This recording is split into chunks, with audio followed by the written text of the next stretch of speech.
Hello, and welcome to Discovery Corner. I'm Claire Melvin. Pop the kettle on, pour yourself a glass of wine, maybe even put your trainers on or run a bath, and join me for another journey of discovery. It's October, and on Sunday the 26th, the clocks will go back, meaning it will soon be dark when we leave home in the morning and dark by the time we get back. And for many women, this means a change in behaviour. This episode of Discovery Corner will deal with the topic of women's safety and what we can do to stay safe in the dark. Before I introduce my guests, I wanted to share a couple of facts and figures. According to the National Audit Office, 1 in 4 women will be a victim to sexual assault or attempted sexual assault in their lifetime. And a 2021 UN Women UK survey indicated that 71% of women of all ages in the UK have experienced sexual harassment in a public space, rising to 86% for those aged 18 to 24. My guests today are Anne Shaw, OBE, Executive Director of Transport at Transport for West Midlands and a Violence Against Women and Girls Champion, and Nick Gazzard, OBE, founder of the Hollie Gazzard Trust. So welcome both, and thank you for joining me. Thank you very much. Thank you, Claire. So Nick, you started the Hollie Gazzard Trust 11 years ago after your daughter Hollie was murdered by her ex-boyfriend. And the charity's mission is to not only raise awareness of domestic violence, domestic abuse and stalking, but also to educate people and to provide tools and advice. And I wanted to say that I am so sorry for what happened to Hollie. And I wondered if you would mind sharing kind of what she was like and just sort of telling us a little bit about her and what did happen. Yeah, Hollie was a very vibrant individual, a real socialite. She had a massive circle of friends. Everyone knew her. And, that came across when we'd lost Hollie with the outpouring of love for her and the effect that it had on the community, not only the local community, but further afield. She was a bright individual. She had a real passion for fashion, and that's why she went into the hairdressing. She wanted to open own business one day, but tragically that was cut short by her ex-partner walking into the salon where she worked and killing her. The last 12 months of Hollie's life, she was involved in an unhealthy relationship with an individual. She didn't know his background or his past, and that since come to light that he was a serial perpetrator of domestic abuse and stalking. He'd been arrested, I think it's something like 12 times. Lots of those were for domestic abuse and violence. He had 2 previous partners that he'd abused, along with his mother. But Hollie never knew any of this, and he needs to serve time in prison as well for this. So the last 12 months of her life, she was subjected to domestic abuse and stalking. And then when she finally managed to end the relationship with him, within 3 days, he walked into the salon, and as I said, he stabbed her to death. So as parents, that comes a massive shock to us, but we really wanted to do something positive. So we set up the Hollie Gazzard Trust, and the objective at that stage was to, if we can help 1 or 2 individuals and prevent some people ending up like Hollie and parents going through what we go through, then that would be very satisfying, and Hollie wouldn't have lost her life in vain. But 11 years on, we're getting bigger and bigger and becoming more and more important, not only within our local county but across the UK, and we do work now all across the UK. We've got 3 main aims of the trust. First one is to raise awareness of the issues that Hollie faced: stalking, domestic abuse, sexual harassment, because we never heard anything of these subjects back then, and I don't think Hollie had that education at school either. So it was very new to her. And the second aim is around providing education, and education in its widest sense. So providing workshops and programs which we've developed over the last 11 years to schools, colleges, universities, workplaces. We help train police forces. I lecture on various degrees at the local university here, and really just trying to get the messages across to individuals of what this is, how it can affect them, what they can do if they're in that sort of situation now, or if they come into that situation moving forward. Because particularly with young people, my main aim is to try and help keep them safe, but also when they go into the working environment as adults, then they're better prepared for that environment as well. So that's two aims. The third aim of the trust is around prevention, and this is where Hollie Guard, our personal safety app, comes in. And that's gone like a train. Mm. We've got over 1 million downloads now, Wow. and we are working with companies like Lloyd's TSB, which we have partnerships. We have partnerships with 9 police forces, and we're just starting to sign up some local authorities with Hollie Guard Extra. So Mm. it's really working and it's helping. Amazing. I found it quite. You said that her partner had, I guess, previous convictions and had. How would you know this? I just find because obviously, yeah, when you meet someone, you trust what they say. But if someone's got that kind of background, how is there a way to know about it? Well, back then there wasn't, Yeah. and all this came out because when someone's involved, or when someone loses their life as a result of a domestic homicide, you go through what's called a domestic homicide review. Mm. That involves all the statutory partnerships in the county that touched either individuals and some voluntary um, agencies in the county, but Mm. also because of the mishaps by the police in handling Hollie, it also got an independent police complaints commission investigation where Mm. all of this came out. Mm. Now we've got Clare's Law, Yep. which came in the month after Hollie was killed, so you can now have the right to ask about anyone in terms of Mm. their background, and if that person has a history of domestic abuse or sexual violence, then the individual that they're with has the right to know, and the police can go Mm. with a support service and talk to that individual to tell them, about that individual's background. Mm. It almost feels kind of scary to if you're starting a relationship with someone just to kind of you just have to trust them and that's yeah amazing. Um, so you have sort of mentioned the Holly Guard app, but could you actually just sort of say a little bit about what it is? Yeah, Hollie Guard is a personal safety app you can download to any smartphone, doesn't matter whether it's Android or Apple iOS.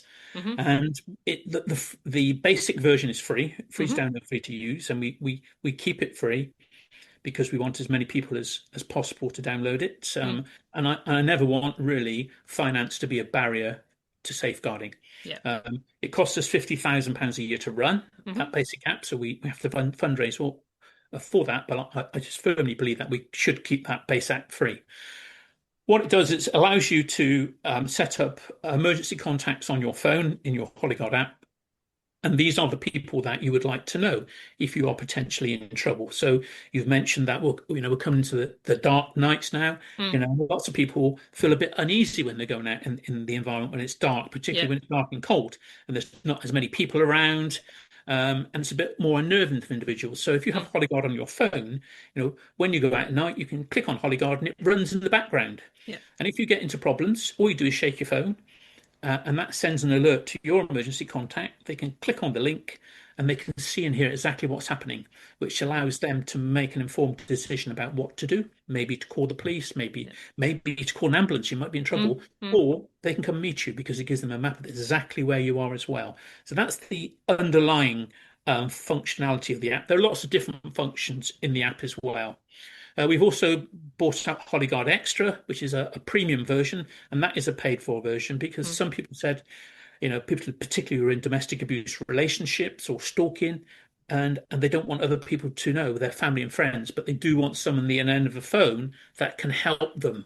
So if you have the premium version, then all your alerts go to a police approved 24/7 Mm. response center, which will answer the call around about 8 to 10 seconds, and then Wow. they can take action on your behalf.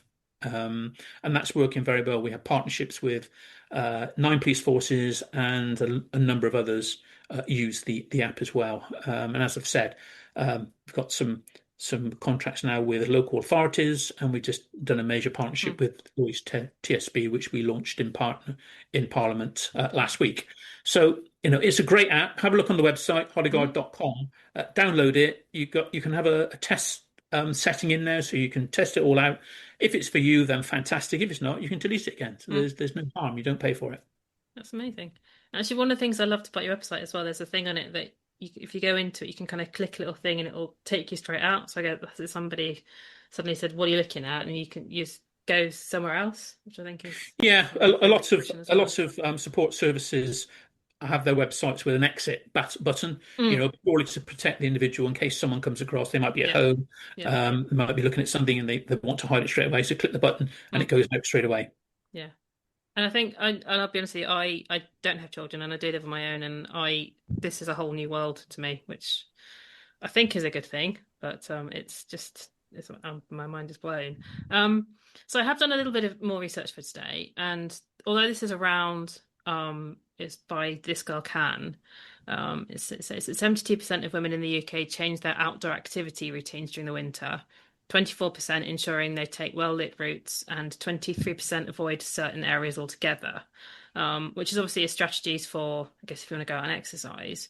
But also, the same is true if you are just going out of an evening, being prepared, make sure you plan the route that you're going, choose the location that you're going, use technology like the apps, plan your routes, know who you're communicating. So Anne, if I could bring you into this conversation, you are a Violence Against Women and Girls champion. Could you just tell a little bit more about what that is, please? Well, yeah, obviously, I work in transport, Yes. and we were asked as part of a sort of broader initiative through the Home Office to look at, well, violence against women and girls on the public transport system. How do we make sure that women and girls feel safe using public transport? And there's a whole body of evidence that sits behind women. More women are more reliant on public transport, so but also more women are put off from taking public transport, so they deny themselves their, maybe the educational skills programs. They deny themselves taking up the kind of employment that they want because they're fearful of using public transport to get to those locations as well. So we were asked as champions to sort of look at, in the broader context of tackling the big issue of violence against women and girls in all sorts of settings, what could we do within the transport world to make sure that we are able to sort of create an environment that is safe and women can feel confident using transport to do a whole host of things as well. There's all sorts of stats behind how much is lost to the economy from lower productivity for women. Women are not excelling in their own life chances and all those sorts of things as well. So there's a real reason why we ought to do that. And it ranges from, what we've just heard in terms of sexual assaults and stalking and other things, all the way down to sort of low-level antisocial behaviour, people staring, which makes women and young girls feel uncomfortable using public transport as well. So we did quite a bit of research. We involved over 600 people, all sorts of different organisations, from charities to transport operators to British Transport Police, local police forces, and other transport authorities and key contacts, to look at what the feeling was around this and why we needed to tackle it, and what would be the suggestions that we should be making to government. So we were asked by the Minister at the time, Rachel McLean, in transport, to actually come up with some recommendations that they could start to just consider as business as usual as we're sort of developing the transport network as well. And one of the big messages that I got from that research with all of those individuals was that women shouldn't have to change their behaviours. You've just listed off, darker nights coming in, choose your routes carefully, etc., etc. But that is also a barrier to people actually doing things if they haven't got a sensible route that they want to use, or they feel fearful, etc. So there was definitely a strong feeling that why should women have to change their behaviours because of somebody else and the way that they behave towards them as well. But ultimately, we need to create a transport system that it provides the safe environment. And there was a number of key recommendations that we made, which are now slowly coming into, all the things. Certainly we at Transport for West Midlands are starting to implement quite a lot of stuff to make sure that we're ensuring women and girls feel safe on our transport system.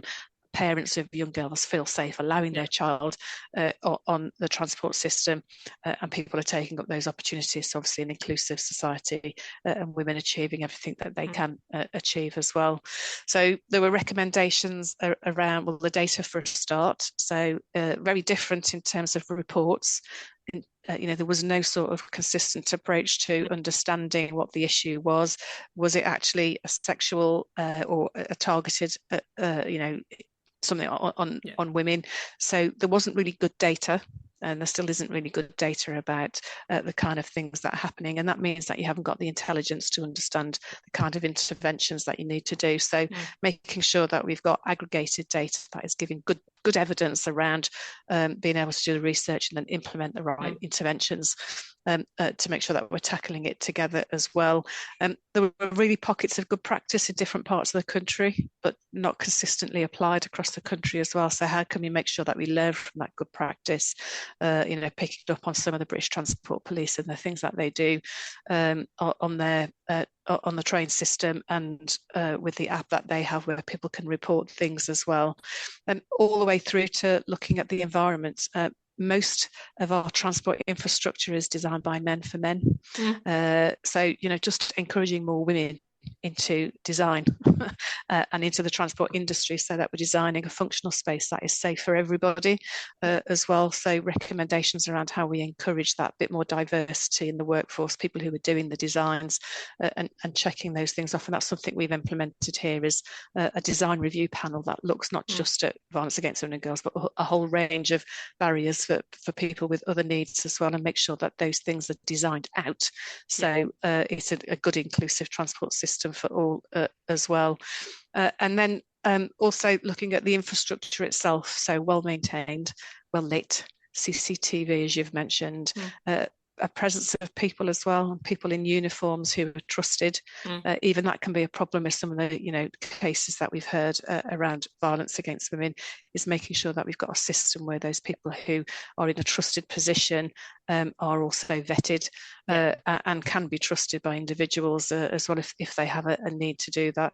And then also looking at bystanders and what sort of simple things like putting yourself at threat as well you can do if you're seeing somebody who might be being teased or stared at or abused in some way. Just simple things like asking somebody, have you got the time, so that they can take that person away from a conflict that they might find themselves in as well. A whole host of recommendations that we're implementing into the transport system as part of that, and that should help women and girls feel safe using transport. And if women and girls feel safe using transport, so does everybody else as well. Brilliant, thank you. And there's also there's a safer travel strategy that TFWM is kind of launching at the moment as well, which I think is also around ensuring, again, that it's safe to travel. Can you talk a little bit about that as well? Kind of what sort of things that would mean? Yeah, so we've got, and we've had for 20 years now, a really great partnership with British Transport Police, West Midlands Police, the Transport Authority of Transport for West Midlands. And we work on providing patrols and security and safety, visible presence on the transport system, gathering data and intelligence about key hotspots, joining in with other wider policing matters where the transport system might be being used for criminal activity, for example. And we're out there on the network through whether you're a British Transport Police officer or a West Midlands Police officer, a transport safety officer, which we brought in recently, or just some of our frontline workers across the bus stations and on our train systems. We've got a way in which we work together, jointly patrolling and managing the network. So the strategy, we're 20 years on now. We continually refresh our strategy about what it is that we're doing. We work with the Police and Crime Commissioner, Mayor of the West Midlands as part of that as well. And we set out ways in which the things that we are going to tackle to make sure that the transport system is for everybody. Everybody can feel safe and secure. And we're tackling unwanted behaviours, antisocial behaviours and everything. And ultimately, it's about increasing ridership, increasing security and getting more people using public transport so we can also reduce congestion and make our environment a bit more pleasant as well. And that's in itself, that partnership is sort of groundbreaking. Although it's been around for 20 years, it's award-winning. We've been working with other regions across the country as well to sort of develop similar arrangements as well. And we've been trialling the transport safety officers as part of improving bus services, and we've been supporting other parts of the country and bringing those kind of roles in as well. But it doesn't matter who you work for, works as a partnership, all works on joint intelligence, and manages the network really well. Yeah, thank you. I was just going to share a little story that I have. So I moved about a year ago. I lived just outside Wolverhampton, and I work in Birmingham. And I think it's about January, February this year. I was coming home from work, and I got the wrong bus home, which I didn't realise because there's two buses I can get, and probably about a mile away from my house. And I suddenly thought, this does not look familiar. I have not been here before. And I realised I pulled up little Google Maps, and it showed that I wasn't where I thought it would be. So I got off the bus, and it's probably just after 7 o'clock. Now, I was about a mile from home. I think I've mentioned I live on my own, so I couldn't just ring up someone and say, hey, come pick me up. And I'm probably one of those people that thinks, am I going to call a taxi for a mile? Because that just seems ridiculous. The bus to come back to take me back the direction was going to take me.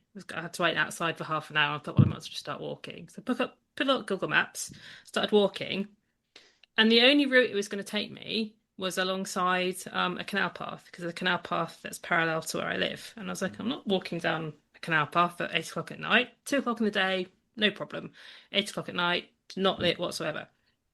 And I sort of tried to find a different way, and Google just kept saying, turn back, turn back, turn back. And about 5 minutes later, it agreed that there was another route.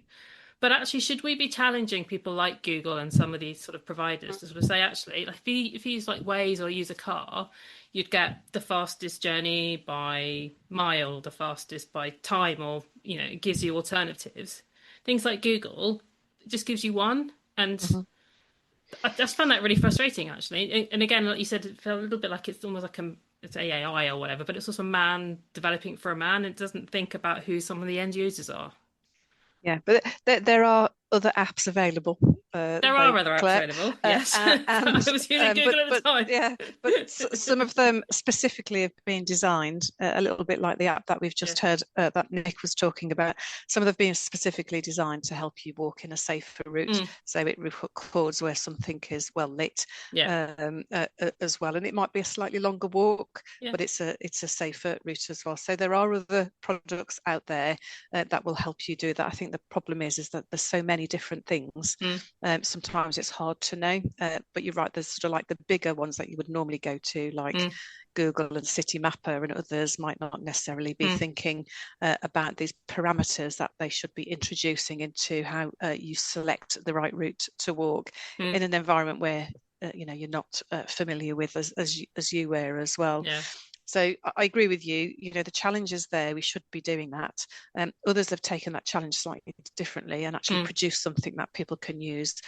It's how do we get those things visible, so that women and girls can use those as well. But make sure other bigger players are actually taking this seriously as well.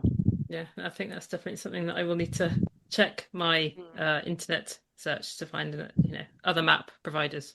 And we've talked a little bit, obviously, about transport. And I think I also wanted to highlight things like the Ask Angela initiative and sort of White Ribbon. So Nick, I'm going to put you on the spot here a little bit, and just wondered if you could talk a little bit about Ask Angela. Yeah, of course. Ask Angela is a part of the Best Barn scheme. We run a Best Barn scheme in Gloucester, and I'm an accredited examiner as well. So part of that involves Ask for Angela.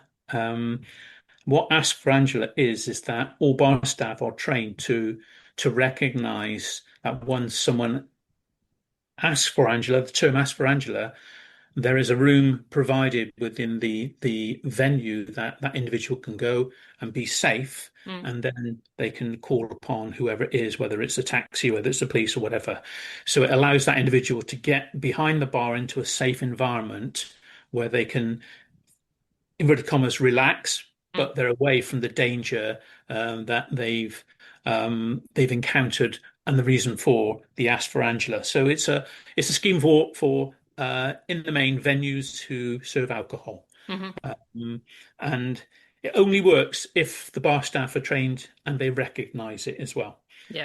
So I know there has been some criticism, particularly in the southeast, when there was a survey done, and they went into bars, and bar staff didn't know what it was, even though Mm, they were promoting it on their door. So mm, it's like anything, schemes are only as good as if the people are trained to actually identify and use the scheme. of course. But essentially, I'm in a bar and someone's harassing me, and I can just go up to the person that's serving drinks and just say hello. Can you find Angela for me? And Yeah, you can ask for Angela, and ask then they can Angela. take you to a Yeah, safe space. which I think is a great thing actually. And also there's the white ribbon initiative, which is could put you on the spot here, Anne, actually, because obviously it's also a workplace thing. So do you know anything about white ribbon Well, yeah, to share? White Ribbon is an initiative similar to Ask Angela. So it's an Mm, accreditation for transport organisations to make sure that they're giving their staff the right level of training. hmm As Nick's just said, that is really important to make sure that they know how to work with it. And it's where those organisations will have processes in place to be able to deal with any incidents and keep women and girls safe on public transport as well. So we as an organisation are White Ribbon accredited, and we've had to go through some checks around that. Most of our rail operators are part of that as well. And it just helps make sure that we've got a way of working with the frontline staff in keeping people on board our transport system safe as well. So you'll see the white ribbon on the trains or on logos and things like that as well. So you know that there's an element of safety that is being trained into the staff, and they've got processes in place to look after you if you need to. Yeah. I think there's a White Ribbon Day in November. So Yeah. I will also put a link to that in our show notes as well. So we've talked a little bit about how, as individuals, we can stay safe, and how some of the initiatives that like transport operators and TFWM are providing. We somehow avoided the elephant in the room, and that's obviously the perpetrators of violence. Now, I am not a parent, as I've said, but I am aware of, I guess, people like Andrew Tate and people who are seen to be role models, where people I might think, why on earth? But that's me. So what, as a society, or what can we do to kind of help educate people around, I guess, in inverted commas, good behavior, and what should be acceptable? Yeah, I think there's no silver bullet to this. It's a complex social problem. Mm, We have to solve that socially, and it takes, I think, a number of different avenues, and we get involved in a few of those avenues, and our avenues are around education for young people in hmm terms of what these issues are, how to behave, how to identify them, what to do if you do identify.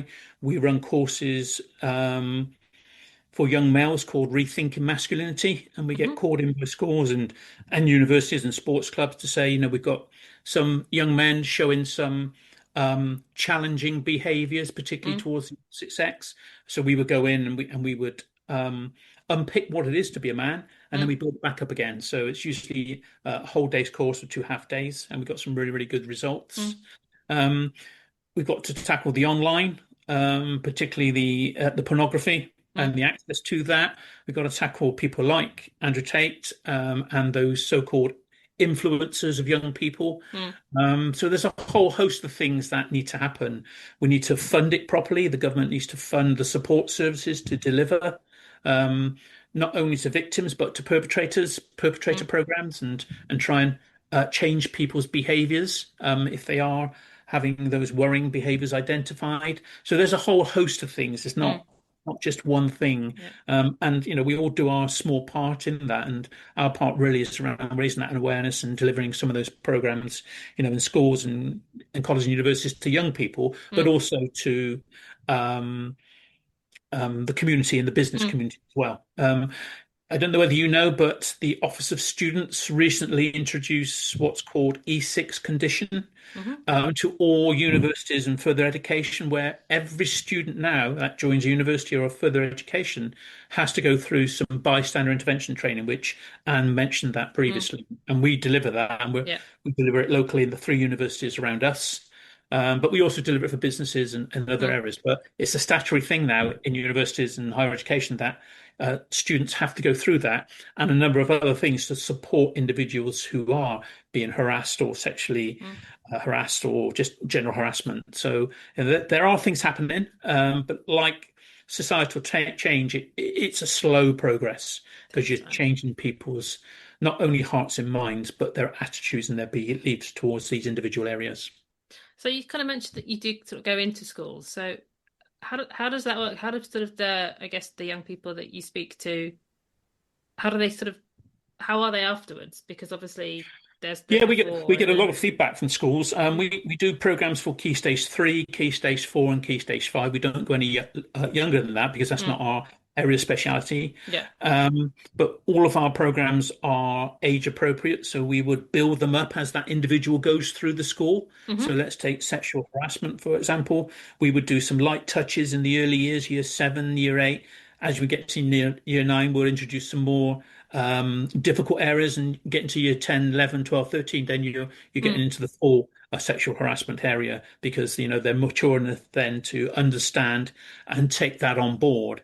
So we build as the individual goes through the school. We're really trying just to keep those people along the straight and narrow, really, to either help prevent them from going through this, or if they do, they will know what to do if they're in that situation, and how to get out of it and get out of it safely, or where to go for help as well, which is important. And hopefully by delivering programs, and we deliver it across the piece, we will prevent some perpetrators as well going down this route. Because as you say, it's okay giving all the information to victims or potential victims, but actually we got to deal with the perpetrators and the potential perpetrators of the future. Because I'm a firm believer, if you don't have perpetrators, then you don't have victims. So it's important that we actually deal with perpetrators as well. It's a bit more tricky, because obviously you don't really identify those at an early age, and that's why we do the programs to a variety of different people, so we can tackle both areas. Brilliant, thank you. It's similar to that as well, Claire. We do the same through the Safer Travel Partnership in schools, delivering to young girls about how they keep themselves safe on public transport, but also to the young boys about what their role is in all of this as well. So not to become the perpetrator, as Nick has said as well. What I've found most shocking with that work is that there's a real fine line now for girls to understand what is and isn't appropriate behaviour. As well, and Nick's just outlined that we live in a complex society. Social media and influencers play their part, and that we're starting to get into some really muddy areas now, with girls not understanding what is and isn't appropriate to keep themselves safe as well. And then how do we make sure that boys understand that as well? But it is going to be a generational thing to change in order to tackle that. But we have to keep going. We have to keep trying to do that. But education is a huge, is a huge part of this. Yeah. So I guess if you were responsible for the government policy and you had all the money in the world, what would you be what would your, I guess, first thing that you'd do to make a difference? For me, is I would do two things immediately. I would fund the support services, and all the charities and support services that work in this area properly. But secondly, I would free up time in the academic calendar to actually talk about real life issues, like the things we've talked about: bystander intervention, sexual harassment, healthy relationship, keeping yourself safe. These are all vital things for me to keep a young individual on the straight and narrow as well, alongside some of the academic subjects as well. At the moment, I personally believe it's too much academic and not enough real life education. I think we need to address that balance, and the government and the Department of Education has a huge role to play in that. And we've already talked to the government about that. And then, from a sort of transport perspective, what would you like to? I agree with everything that Nick has just said. That that is a must. But also just making sure that we continue to invest in our transport system. And I'm not talking about, building more new stuff. I'm talking about looking after what we already have, and where we've got some old and aging infrastructure, which is poorly designed, poorly lit, has dark corners, nooks and crannies. Is that we can look at ways in which we can make those places feel safer, more welcoming, as part of that as well. So not this constant looking for what's the new big shiny thing that we can do, but actually looking after what we already have, and then making that more usable for more people, so women can excel in life just as much as everybody else. We're an inclusive society as part of that. Amazing, thank you. So sort of looking to sort of wrap up now. So for Nick, first of all, what's sort of next for you and the Hollie Gazzard Trust? We're doing a lot of pilots at the moment with various police forces and the National Stalking Advocacy Paladin around with victims of stalking, around access to justice and how they can get that information to the right area as quickly as possible, because that is a big issue at the moment, particularly with stalking cases, because stalking is about, in the main, is about a pattern of events, and it can take 20, 30 events. But if you don't see the bigger picture, I could phone 101 or 999, said the person's outside my house again, and the reaction you'll get is, well, they're not doing anything, are they? But actually, if that person's doing that every night and they're causing distress for me, then that's a problem. So we're looking at the overall picture. So a lot of work's being done around evidence, using Hollie Guard Extra, because it has a really good tool in there for recording individual incidents that happen. And we've worked with the CPS to ensure that the data is all kept, and we encrypt it, and we send it to the police in the right way so that it can be used in courts of law, and we've been successful in convictions. So that the reporting tool is a really great tool, and the beauty about it is none of that's kept on your phone. It's all kept in the cloud. It's cloud-based, so even if someone gets hold of your phone, they won't see anything. So it's always there, and it can't be deleted. So that's a big thing at the moment. A number of pilots we're doing, and we're doing some more work and trying to do a lot more work with local authorities, because we see it's a big area, particularly around sexual harassment, stalking, and domestic abuse as well. Yeah, and for you, guess what's happening within the West Midlands? Well, you mentioned earlier that the Safer Travel Partnership, and also we will have released the new safer travel strategy for the next 3 years, and incorporated into that is a whole load of interventions around making sure that we've got the right activities in place to keep women and girls safe on transport. So that's the sort of enforcement side, and the policing side, and the patrolling and monitoring side. And then, of course, we've got, as a combined authority, as a transport authority, we've got quite a lot of investment money into our transport system. So anything new that we build is designed in the right way.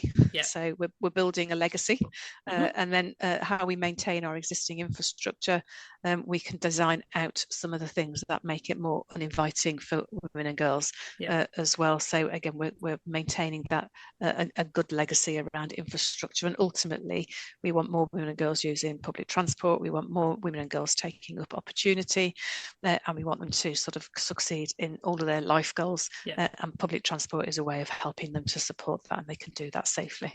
Amazing, thank you. So just to recap some of the, I guess, the things that we've talked about. If you are going out, be prepared.